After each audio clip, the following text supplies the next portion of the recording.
but now it has become as unsettling as a stomach virus. For the past 3 years at SOMS, we have seen a lot of change.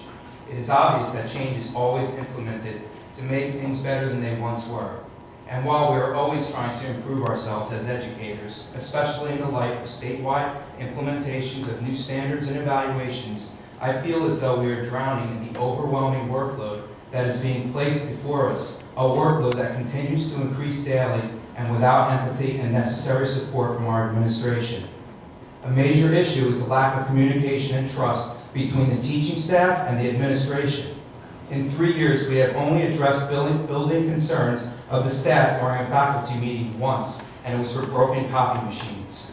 We continually hear about collaborative efforts and how they are so integral in running a successful school, yet we never discuss our issues in an open group forum. I do not understand why we are silenced when the majority of our concerns are based on the needs of every single person in this building, whether it be staff, student, custodial, safety, or curriculum-based. Moreover, being made to sit in assigned seats at every meeting as adults is further demeaning, as this seems to be the tone of the building. Many of my colleagues are scared to voice their opinions or concerns for fear of various forms of exclusion.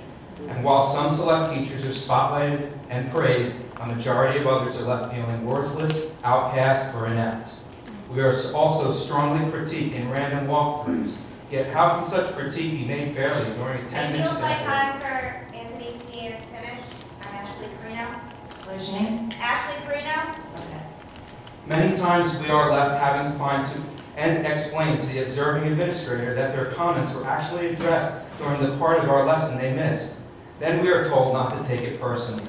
How can we not? I take what I do very personally, as this profession demands it and my students expect it.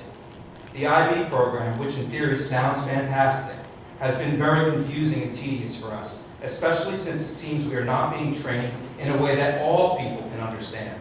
How can we implement it into our classrooms in such a short period of time when we have numerous administration and staff giving us conflicting advice of what we are supposed to do for the implementation?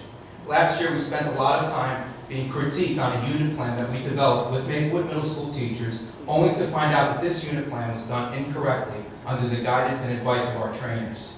This created mass confusion on what we actually should be doing, not to mention continuously wasting our valuable time. As a 7th grade teacher, I do not know where we shall find the time to correctly and successfully design the curriculum into IB format and be trained on how to implement it into our daily routine by September. Many of these concerns were discussed during individual team meetings with our building principal at the conclusion of the 2011 and 12 school year. Yet here we are in 2014, and these issues are still unaddressed, lingering, and tarnishing our work environment.